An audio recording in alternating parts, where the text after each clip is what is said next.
বলিউডের জনপ্রিয় তারকা জুটি দীপিকা পাডুকোন ও রণবীর সিং এর ঘরে এসেছে নতুন অতিথি। ফুটফুটে এক কন্যা সন্তানের বাবা মা হয়েছেন দীপিকা রণবীর। ইনস্টাগ্রামে আনুষ্ঠানিকভাবে মেয়ের জন্মের খবর জানানোর পর থেকে শুভেচ্ছার বন্যায় ভাসছেন তারা। মেয়ের নাম কি হবে তা নিয়েও চলছে নেটিজেনদের নানা জল্পনা। তবে সন্তানের নামকরণ আগেই করে ফেলেছিলেন দীপিকা রণবীর।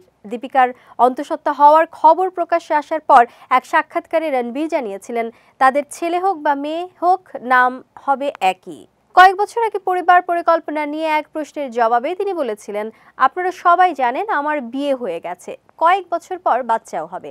দীপিকার কাছে আমার একটাই আবদার, আমার একটা মেয়ে চাই, সে যেন দীপিকার মতো মিষ্টি হয়। জানা গেছে ছেলে হোক বা মেয়ে সন্তানের নাম হবে সূর্যবীর সিং। এই সিদ্ধান্ত নাকি যৌথভাবে আগেই নিয়েছিলেন দীপিকা রণবীর। রণবীরের সেই ইচ্ছে পূরণ হয়েছে, কন্যার বাবা হয়েছেন তিনি। 7 সেপ্টেম্বর বিকেলে স্ত্রীকে হাসপাতালে ভর্তি করিয়েছিলেন রণবীর সিং। গুঞ্জন ছিল 28 সেপ্টেম্বর সন্তানের জন্ম দেবেন দীপিকা, কিন্তু তার 20 দিন আগেই অভিনেত্রী হাসপাতালে ছুটে যাওয়ায় ইঙ্গিত মিলেছিল সন্তান আগমন আসন্ন।